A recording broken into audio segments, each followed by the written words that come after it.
Presidential Broadcast Service. Radyo Publiko ng Bagong Pilipinas para sa Bagong Pilipino. Naghahatid ng mahahalagang balita at impormasyon na uugnay ng pamahalaan sa sambayanan. Tulay sa himpapawid ng serbisyo publiko. Radyo Pilipinas. Radyo Publiko. Ang boses ng Pangulo sa Iloilo. Radyo Pilipinas. 585 AM.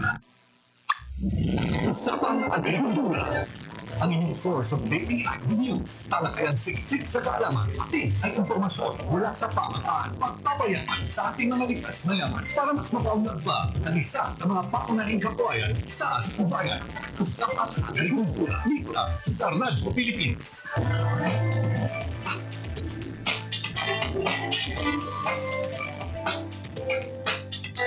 Raising livestock is a demanding but rewarding way of life. From the quiet hours of dawn to the bustling activity of the market, every step requires dedication and skill.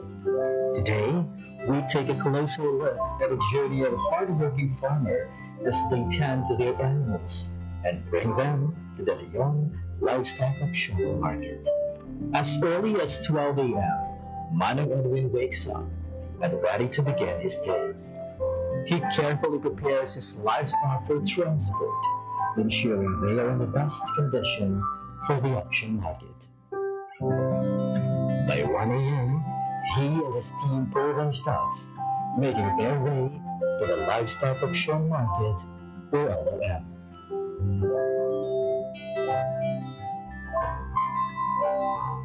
Selling livestock is not just about bringing animals to market.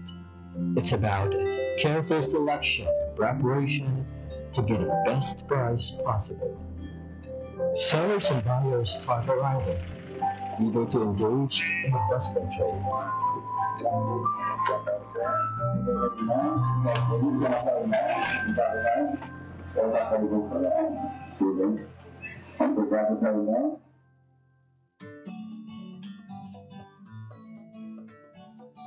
Each livestock is carefully weighed on the digital weighing scale. After weighing, every animal is assigned a number, making it easier for buyers to track their chosen stocks.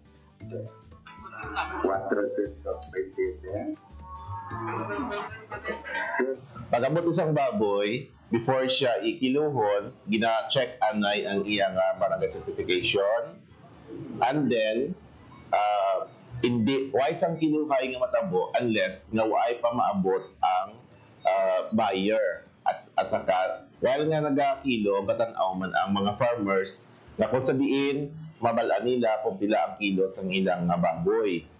After that, ang aton nga kuan, ang aton nga buyer makuha siya sa cash tickets o kung ang weighing slip nga sabihin dira ma-indicate ang kilo sa iyang baboy para nga i-presentar sang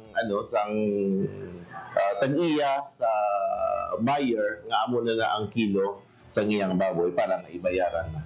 The livestock class and weight are recorded for transparency and accuracy. At a livestock auction market, each stock is meticulously inspected by potential buyers. Every detail, from size and weight to overall health, is carefully evaluated.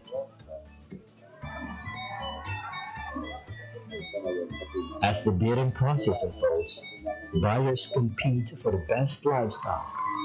In the end, the highest bidder secures the stock, ensuring a fair and competitive marketplace. Ang advantage kid ma'am kay man sang before ang mga baboy yawan kami ka pangita kang amon nga kung sino ang mabakal usually ga sa tinda lang ang dalaganan ka mo gadlagan ang tagiya sa market and then ipa sa manugiyaw. Unlike Subong, kung may auction market, may mga buyer kita halin sa Sagwa, sa mga city, pag sa ibang pang lugar nga nagakadto diri. So hapos lang gid ang hapos lang gid ang pagbaligya sang baboy ka mga tao diri sa Leon, usually mga member. Ang NEPA kag ang mga member ya nagapasalamat gid sa LOM kay man naging matawhay, naging mahapo sa amon kung paano namon ibaligya ang amon mga baboy kag ang presyo hindi kami maperdi kang presyo sa pagbaligya sa baboy. Kay man sa una ang baligyaan ay pamata lang tapos kisa hindi pa sigurado ang kung pila kilo ya. So kung sumahon mo kisa sa may kapital mo nga gin isa perdi ka pa. Unlike may LOM, makakita kita ka mga buyer nga alin sa kuha kag hindi masyadong mag-stagnant amon baboy dire sa Leon. Kay siyempre may mga buyer kita kay kung ang tinda lang hindi man kasarang itong kay sa pagkadamo ka hagrisya dire sa Leon. A long-standing tradition of livestock trading thrives in Leon, Iloilo. Established in 1978, the once named as Carabawan has evolved into a vital economic hub, the Leon Livestock Auction Market, supporting farmers, traders, and the local government. From January to July 2024, the Leon Livestock Auction Market recorded a total transaction value of 177,740,900 pesos. The highest revenue came from hogs, contributing 78.1 million pesos, followed by cattle at 62.2 million pesos, and carabao at 33.6 million pesos. This continuous economic activity highlights the market's vital role in sustaining local livelihoods and regional agricultural growth.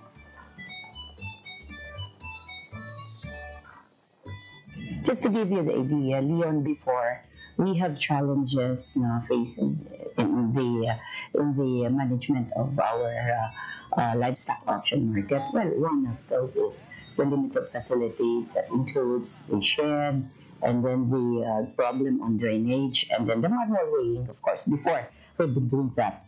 And also, the limited access of the traders because of lack of promotion. And we have a long duration of transactions during that time. It took the personnel around 10 hours just to complete the transaction, or just to just to give the services to our clients as well, and also a limited revenue. I am appealing, nagapangabay ako sa mga pumuluyo natin sa Banwakang Leon that buruligan natin dyan. Not only nga nag-benefit kita, kang atin nga pangabuhian di dyan, kag ang atin lagi kada ginalantaw nga mas makabulig pa din sa economy kang atin pumuluyo. Kami naman di dyan sa munisipyo lokal kang Banwakang Leon, rest assured that we will do our best as mayor of this town. Himuon naman ang tanan-tanan para mas ma-improve pagid kag kilalahan ang Banwakang Leon, not only the summer capital of the province of Iloilo and the fruit and vegetable basket of Iloilo, but the livestock hub of the province and the whole Philippines. From a small trading post at the back of the municipal hall to a thriving livestock auction market in Barangay Talapungan, the Leon Livestock Auction Market has continuously adapted to the needs of farmers and traders. With the support of the Japan 2KR project and local government investments, the market has undergone major upgrades.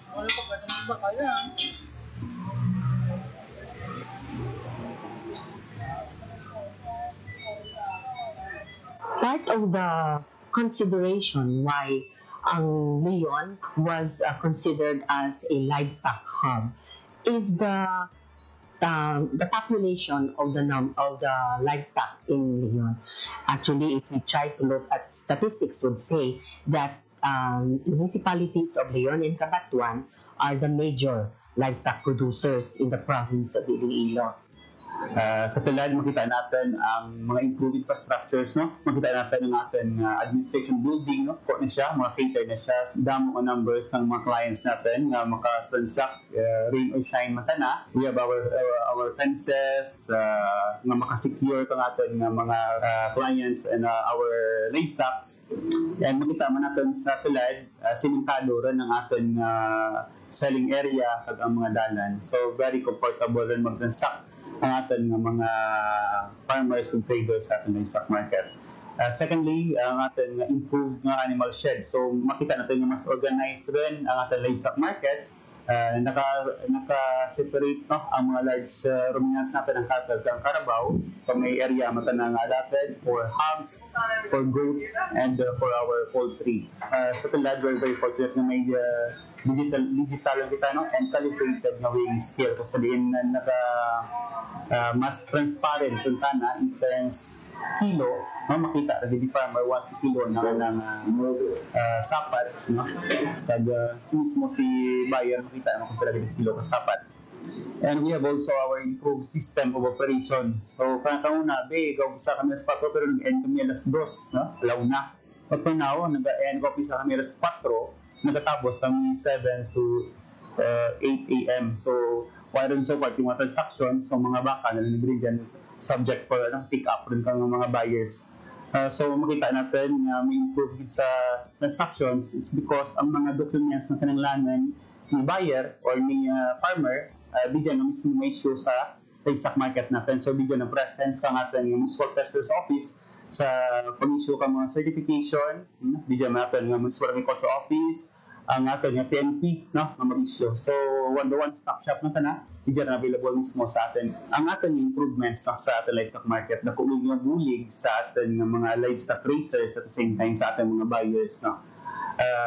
Sa ating livestock racers, halos tanang tulad nga ginadara dito sa livestock market at mabakal. It's because ang mga buyers, damo rin na ganyan yung magkadto sa Leon para magbakal.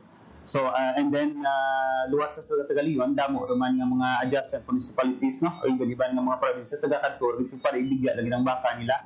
So, mas healthy rin subong ang transaction sa ating livestock market. It's because damo rin ng supply. At the same time, damo naman ng buyer. Okay. So, in terms of sustainability, ang ating local government unit, nag-appropriate ng kang budget para sa maintenance ng operation, kag-facilities natin yung livestock market. So, this is why, every year may mga development kita makita sa ating livestock market.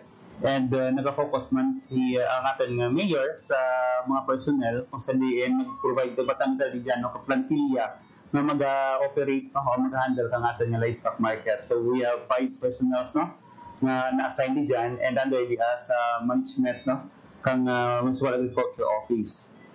Yearly, nakakanda kami kang assessment together kang ating tanang stakeholders, nakakanda kami meetings, paghinunanan with our traders, with our buyers, with our livestock racers, so kung paano mag-improve ang sistema kag management ng ating livestock market. With over 8.7 million pesos in funding from both the Department of Agriculture and local government unit, the Leon LOM now offers organized trading, enhanced security, and modern facilities that ensure fair and efficient transactions. So primarily, ang among office is in charge of the collection of all income related to the auction market. So may mga employees kami, may mga personnel kami nga naka-field dito, kag sila ang nagapang-issue sa receive sa payments and nag-issue sa resibo or cash tickets sa mga payers or mga clients natin dito sa market. At the same time, kami man ang nag-report ng income, kag nag-monitor ka income, kag kami man ang nag-deposit ka income sa banks natin. So, for auction market, nag-collect kita kang entrance fees sa mga nagasulod na mga ruminants, minatawag ng gano. And then, nag-collect man kita kang weighing fee. So, kung magamit sa nakakiluhan para magpakilo, nag-collect man kita. Also, yardage and transport fees. So, mag-in and out gani ang mga ang mga baboy or baka, nag-collect kita kang transport fees nanda or transport clearance. And may man kita, ownership, kung magpa-transfer ka, ownership, may ginabayad man. And kung ako magpa-certificate of ownership, kag also magpa-transfer kang ownership, may ginabayad man. So, ang ownership kag transfer, mostly regulated by Bureau of Treasury. So may share si Banwa, may share man si Bureau of Treasury. Sa lang sa transfer of ownership lang ang mga couples natin. So, firstly, ang sa transparency, what we did was to put tarpaulin na signage outside in the lawn. No? Kung makakadto ka mo dito, you will see. So, nakabutang dito specifically kung pila ang ginasukot for entrance fees, pila ang ginasukot for transfer, para transparent sa mga pumuluyo kung pila ilang bayad dapat.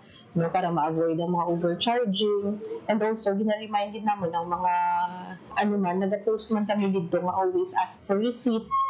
So, this is to ensure na kung ano ginabayad ka mga farmers or mga pumuluyo, nagasulod kita na sa may kang banwa, sa tundo ka banwa, no? Para magamit natin sa mga picture ng mga projects. So, ang part ng atin na income sa atin na auction market is exclusively used sa market na mismo, no? So, why ka na nag-inform? But part of it, nag-inform ka na sa general fund ka munisipyo. So, for example, mga entrance fees, kag mga kilo, ang makolekt naman din dyan, ginabalik din naman to reinvest sa may auction market natin. And also, aside from that, ang mga pundo nga halin sa national na ma-receive natin, ginaano man natin to improve ang ating auction market. Once a stock is sold, it is transferred to the holding share while necessary documents are processed. Before finalizing the sale, sellers and buyers must complete all required certificates, permits, and clearances. These include the disinfection clearance, animal health care certificate, and the local transport permit. Additionally, necessary fees such as the permit fee, municipal business tax, garbage collection fees, and environmental fees must be settled. With all documents and payments in order, the transactions are completed, ensuring a seamless and efficient livestock trading process of the LOM. Behind every thriving livestock market is a team working tirelessly to keep things running smoothly. From ensuring fair trade to helping farmers and buyers connect, the Agribusiness and Marketing Assistance Division of the Department of Agriculture Western Visayas plays a key role in making the livestock auction market a success. So, we have different livestock auction markets region-wide and dalawa sa ating mga auction markets or LOMs are being modernized with the help of the Department of Agriculture, AMAD, BEI, and of course with the help of Japan to KR. Isa na dito yung Leon auction market at isa yung Sibalom auction market sa Antique. So we are regularly conducting progress monitoring ng ating project given it's a very important trading center for our livestock animals, especially dito sa probinsya ng Iloilo.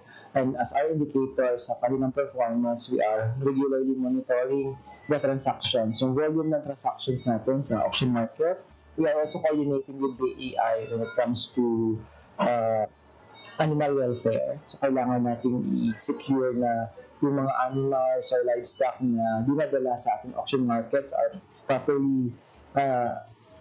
yung handling. So, isa yun sa ating sinusecure. So, part yun ng ating capacity enhancement sa ating mga management team or staff doon sa LGU Leon. Mayroon tayong allocation when it comes to repair and maintenance. So, kailangan natin i-repair at maintain ang ating system, the facility, because it's a shared facility for our livestock industry players, especially for our farmers, na may mapupuntahan silang tamang auction market to give them the right compensation and pricing sa kanilang animals. So we're also securing with our AMAD that we're conducting annual assessment and monitoring and planning workshop with our auction markets region-wide. So Leon is really playing a pivotal role when it comes to the livestock industry. So we already established the role as one of the most important trading centers. So, hindi lang Leon municipality or mga tradera. So, neighboring municipalities are coming there because isa sa mga advantage natin as what I've mentioned is yung transparency when it comes to the weighing sa ating mga livestock na pinapasok sa ating auction markets. The Leon Livestock Auction Market is where farmers and buyers meet, ensuring fair trade and sustainable livestock production.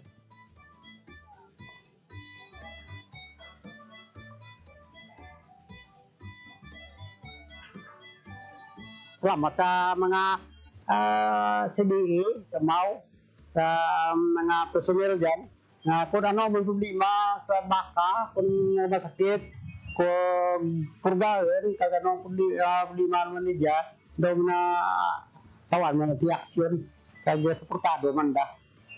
Kung problema, ang amo na kani nga, dapat, kaya nga po, nga isa pa mirma naman, ang pulis sipyo para sa pulis talaga may ada pulis ni kantor diyan naman kay para biyay lang for shipment available ti super okay why problema man naman diyan baka ti ang tao sige man gapon nga balik ka. As the Leon Livestock Auction Market continues to grow, it remains a pillar of economic resilience and agricultural progress in Iloilo. Through collaboration, modernization, and the commitment to sustainable farming, it serves as an inspiring model for other communities in the country.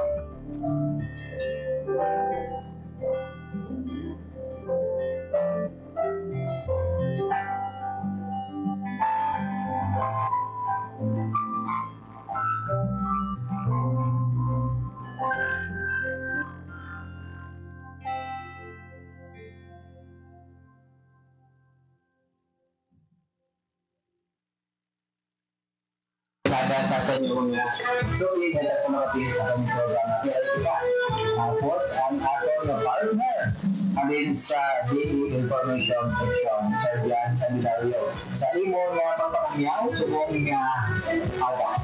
Ang mga listeners, sa ating mga followers, sa tanan-tanan ng mga farmers sa Lower Western Visayas, pati man sa ating mga fisher folks, sa ating mga agricultural technician, mga farmer leaders, at ating mga agriculturists, municipal agriculturists sa nagkalain-lain na kabanuhanan sa Western Visayas, maayong aga sa ating tanan. Good morning sa ating National Executive Director, Director Binis Harpia, sa duwa natin ka Mambo. Ano rin sir, yan ang Mambo?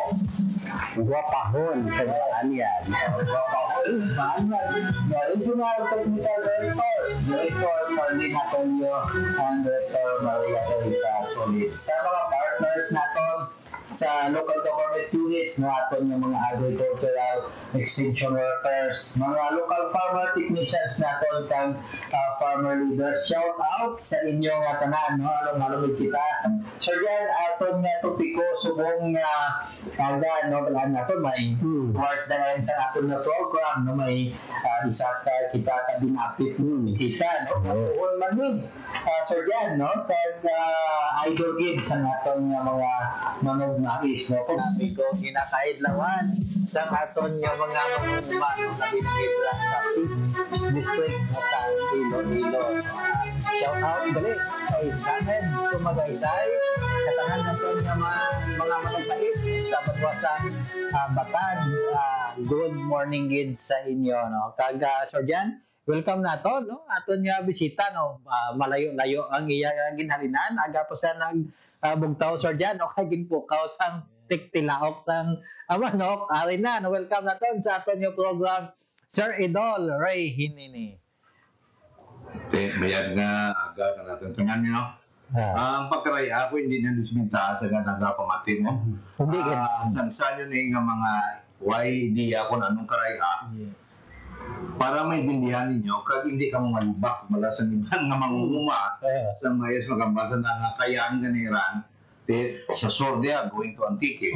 Pero may iwan pating nga tawag na sangkayan is panukpok. Hindi ko English ati Cubs Cubs. So, para na sa benepisyo sa manugmais sa ibang mga probinsya kag mga kabanwanan. Thank you again, Sir Idol, no? Sa imong panamyaw, no? Sa aton yung mga tumalanaw subong aga, no? Sir Idol, ano naman ang istoryahan naton? Balaan naton, Sir Idol, approaching na ang first cropping, no? Ang aton yung mga farmers subong nag-ready na gid sa ilang mga talamnan para nga tamnan sa mais, no? Pag before that kita magtanom, Sir Idol, sa mais, balaan naton may mga preparasyon kita nga imuon specifically no sa paggagamiton naton nga abono no kag amo gid na ang topiko naton sa bunga Sir Idol. Sir James, kay luwas abi sa binhi, kay nakangotisya naman sanda, ang mga uma natin na may ara kuno ginapangatag na mabinhi, kag mga abuno, kag inang ano na kuno ginadugang-dugang na mga nakakol-kakol sa mais, na miskla sa mais. So, amo na istorya natin subong. Anong tawag sina Sir Idol? So, amo ni siya ang sabat, no? Ang ginagawa natin subong, ang mga apat na mika-cropping, no? Lima na kayo subong. Hindi kita madali malipa sa itong epekto sa gira sa dito. Ukraine. Kasi sabihin ang presyo sa abono na apektuhan sing dakogid. Okay. Labi ra gid ang urea. Ang urea nag-abot sa ibang ng mga ibang mga provinces kuno, mga panguha nga layo sa syudad, layo sa sentro.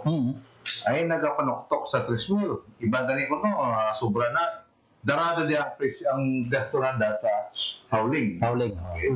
So, bilang sabat natin sa problema ng tuhaw, pati sa mais, amo nga mangita kita sa posible mangin bulig, substitute, o kung ano pagit ang madugang natin sa mais, nga malisin o kung mapanubuan, mabuhinan ang gastos ng abono, kinanglan ang labi na kitang urea. Daw maayo inang balita, Sir Idol, Sir Jan? Yes, sa aton nga nga pag-monitor man, pwede mo ba i-elaborate sa aton nga mga listeners ang ini nga mga intervention from our officer? Umpisaan natin bro sa malawig ko ang istorya dyan.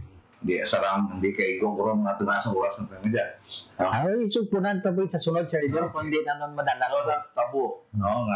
Duro, damdam mga meeting, ang ginkanda, no? Pag nagrowa ang mga issue, may na-identify, alin sa national office natin, bisan na gani sa mga office of the President and Secretary sa Agriculture, ang paggamit, no, sa mga substances, sa mga elements na sabihin makaminos, no, ang among mga tawag nitong biofertilizers. Bio kay buhi nga fertilizer, may bantara microbes o kung mga microorganism na may kapasidad na mag-absorb ng nitrogen, free nitrogen na rin sa hangin. Diba? So basically, Sir Idol, ang tagaan natin solusyon ang paggamit no sang nitrogen, no? Ang nga kinahanglanon sang aton tanom nga mais, no? Specifically ang urea nga abono kay tama ang gilinik mahal. Kag na-highlight na Sir James, no? Ang urea hindi pareho sa una nga may 750 ka o kung lang 1,000, may dyan ka rin sa kabag ng urea. Pero natabo ka dyan na 3 mo kabag ng urea sa una, isa na lang subong. Ay subong, kabos-kabos pang bilis ang 3 kabag. Okay? So mo ni siya damo nga rekomendasyon, nagpakumangkot man kita, may search man search man sa mga YouTube, Facebook, kung ano diyang mga microorganisms o mga substances o ano diyang na pwede magamit. Pwede na magamit sa mais, no? Kaya ang target natin mais. Naman mga isaw. Kay mais, ang ating programa, luwas ko dyan, ang mais, dalok-dalok, grabe gigat mag-suyap ka, abono, sabi rin urea. So, halin ka to, brainstorming, mga istorya nga, dapat mag-conduct kita sa techno-demo, ang ginatawag ng Participatory Technology Development in Corn Production. PTD. PTD in Corn Production. So, focus kita sa ating region, wala ganing tawa natin ito yung importansya, panay. Kaya panay naman ng taas kung dako na producer ng mais, yellow corn sa atong region. No? So, sa doon na, Sir, doging kandak ng ina ng mga participatory technology demonstration. No? Ang una, batat. Batat. Kaya dito sa norte, ang parte kay Lilo, dito ang source o kung dako ang produksyon sa yellow corn. So Batad, lapit lang sa mga banwas ng Balasan, San Inicio, Concepcion. Maltap mo with Biho. So butang balon, nga kung magdemo ka sa isa ka banwa, ang klima, microclimate o kung ang kinanglanon sang mais sa pagtubo, labi ng number one is luwas sa buno ang tawag na itong rainfall. Butang balon, halos pareho ang rainfall pattern kadyang mga kabanwanan sa norte, Iloilo. So, amo na siya. So, Batad, nag-upisa kita dito na second cropping sa nagligat paging na tuwing, that's 2023. Okay. Second cropping. Amo man to pag-igo sa ato sa El Nino diri sa region, di ba? Pilipinas, so dito nabatyagan di man na. Dito nag-alam kami, kagang iba buwinan nila buhok, yung palibog bala. Kung paano mabunyagan ang mais ito sa bukid. Kung importante sila, Sir Idol, may balanyo si Sir Samid na patubo sa buhok. Makakatog lang kami ito sa Wibis siya, kasi mga ako naman ni Gan Getchen niya. So ako dito, no, nag-imbitar man kita sa mga pila ka seed companies na kada isa sila nag-presentar man sa nabaridad. Nasadihin ko na ma-applyan mo lang sa gamay nga biofertilizer. Maga-perform o kung magahula ni siya na pareho man nga sa ginbutangan mo sa urea. So mayara gid man. Mayara nga ang pagbuhin sa kadamon sang urea nag-aabot sa 40%. Ano ang 40%? Botang balon, kung nagagamit sa 10 kasako ng urea, buhinan sang 40%, buhinan mo sang 4, anom na lang. Ay kung magkadto na siya sa kwarta, pila ang presyo ang magbili ang urea abi mga butang naton. Round off lang pero mapo sa dong timpo mahal eh. So 3,000. 3,000 times 6. Apat urea mabuhin. Pila Sir Jan. Mildos. 12,000.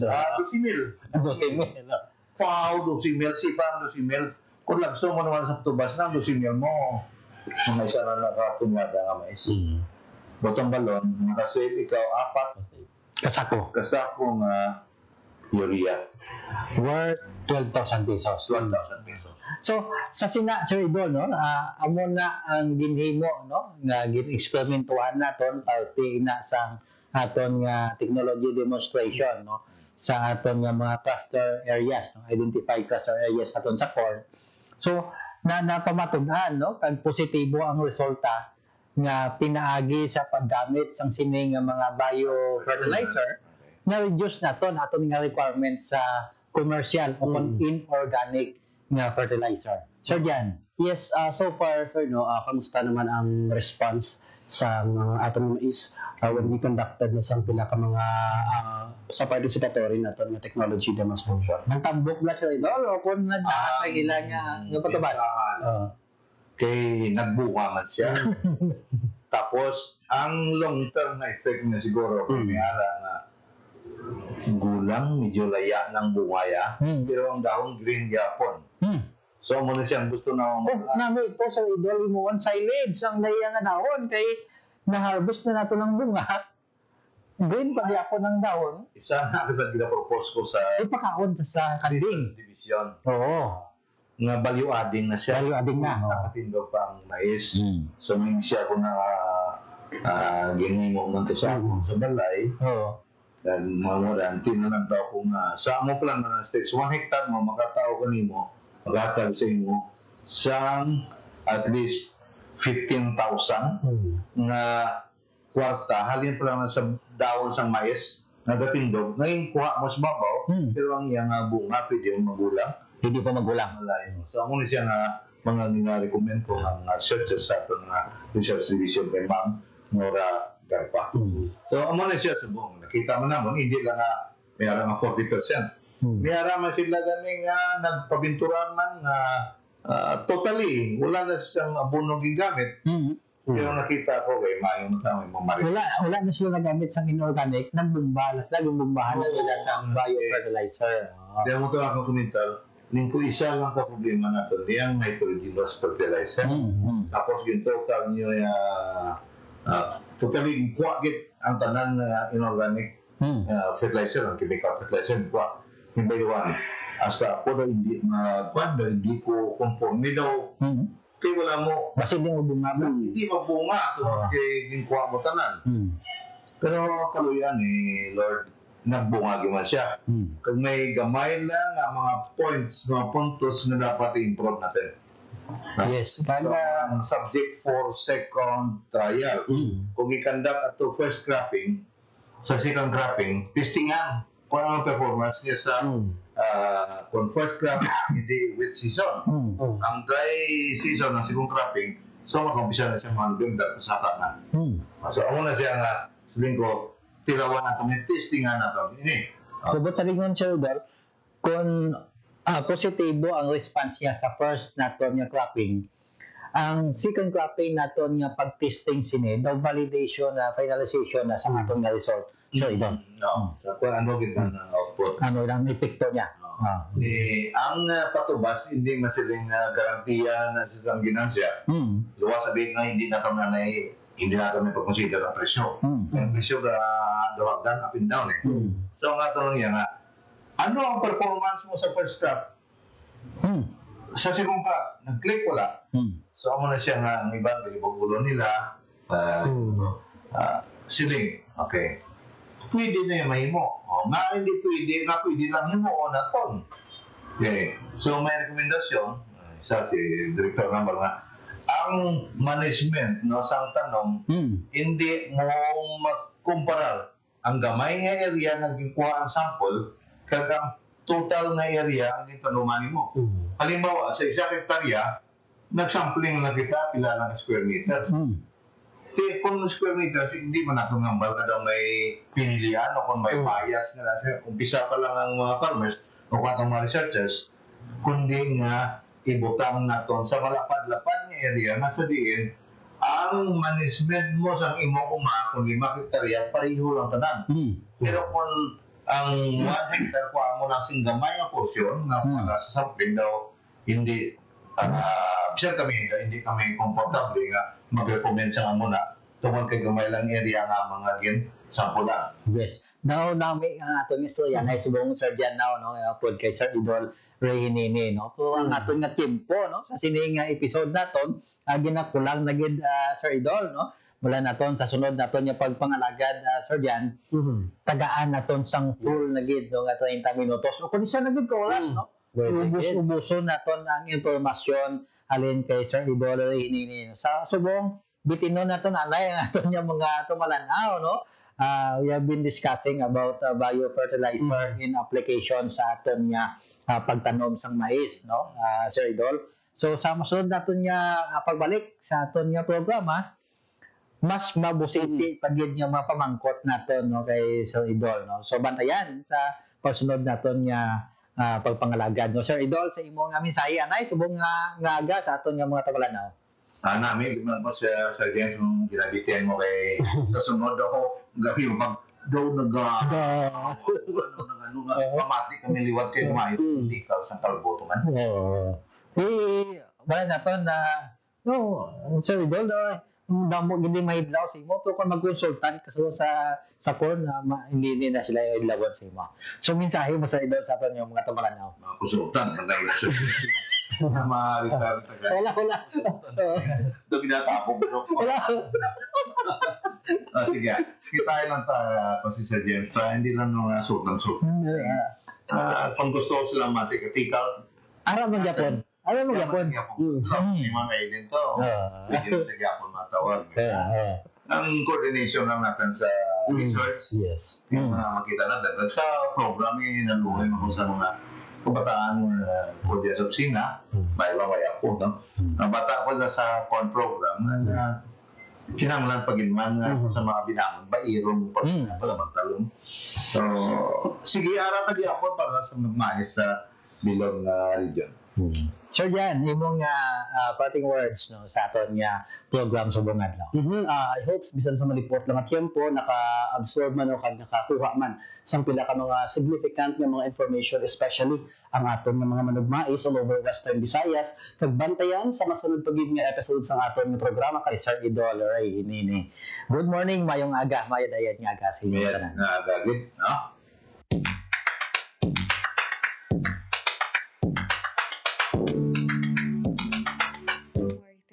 2023, the Department of Agriculture Western Visayas, along with the Organic Agriculture Program and the Bureau of Agriculture and Fisheries Standards, awarded a certificate of accreditation to Aklan Provincial Organic Producers Association or APOPA as an organic certifying body in the province of Aklan.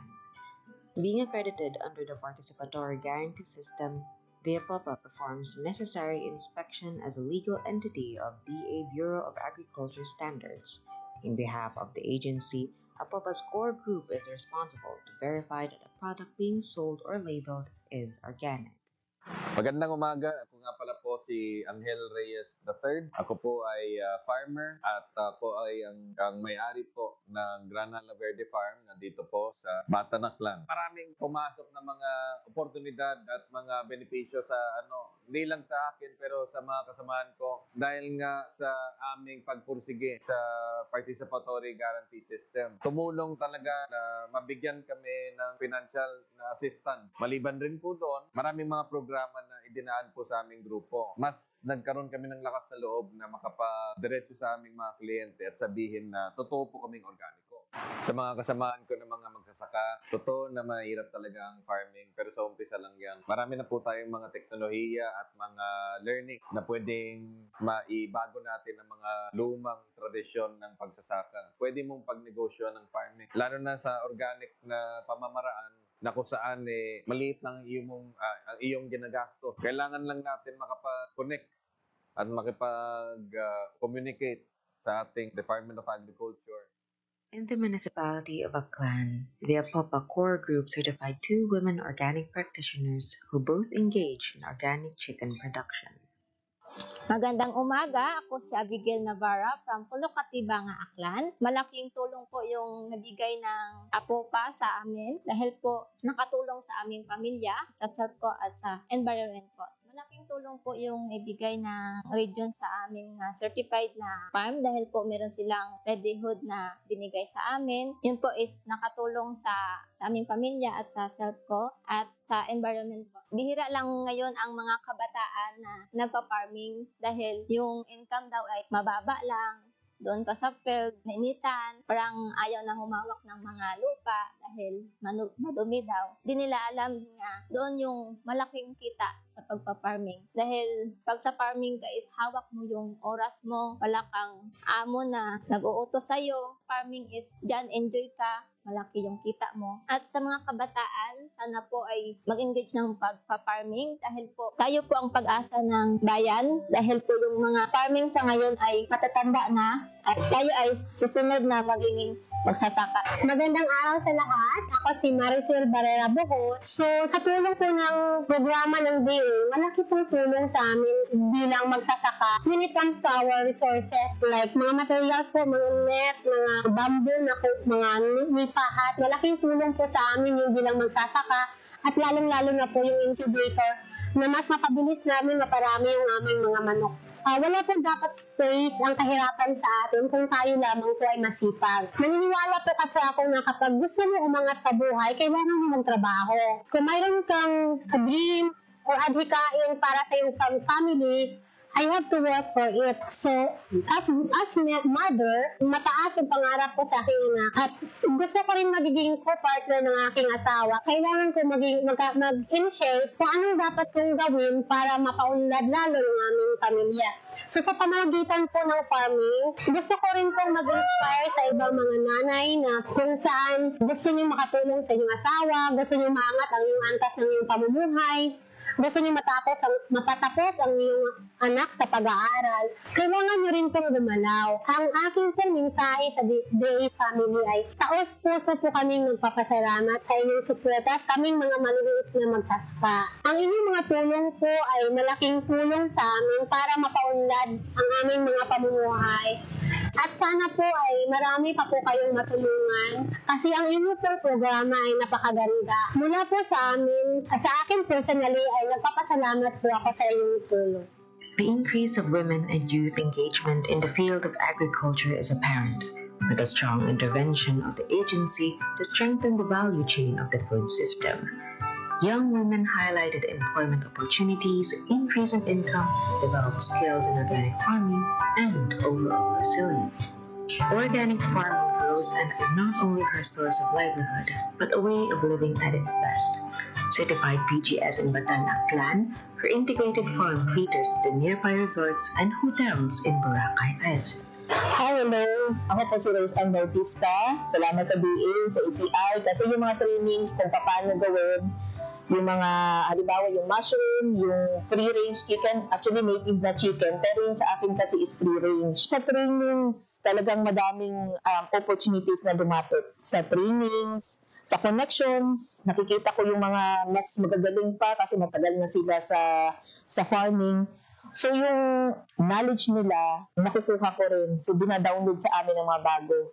Yun yung mga opportunities na hindi makukuha ng iba kung hindi kasama sa grupo. So ang receive ko sa BA is yung for drip irrigation.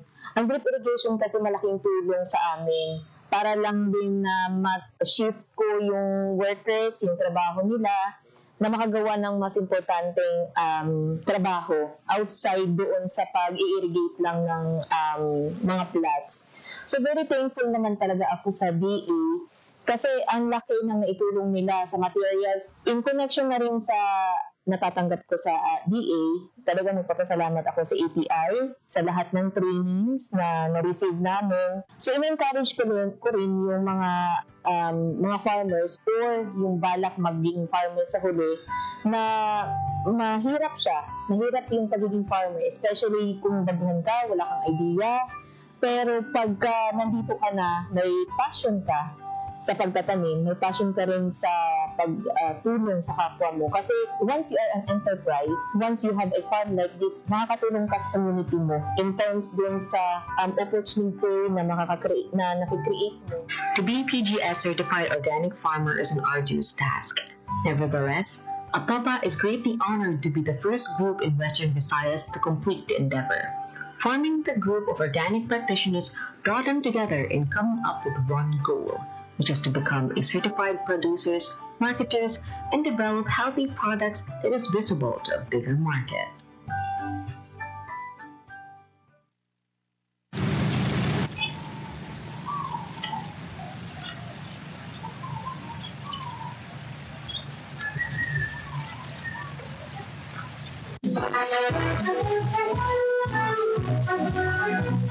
Embracing farming and agriculture is not an easy decision. Hatid ay balita, impormasyon at sari-saring kaalaman tungkol sa sektor ng agrikultura sa ating bayan. Usapang Agrikultura, kasama ang Department of Agriculture. Alamin ang mga hakbang ng administrasyon para mas mapaunlad pa ang iba't ibang industriya agrikultural at pakinggan ang mga proyektong handog sa mamamayan upang mapalago ang kanilang makakabuhayan. Usapang Agrikultura, Lunes hanggang Biyernes, alas 5 ng umaga. Dito lang sa Radyo Pilipinas.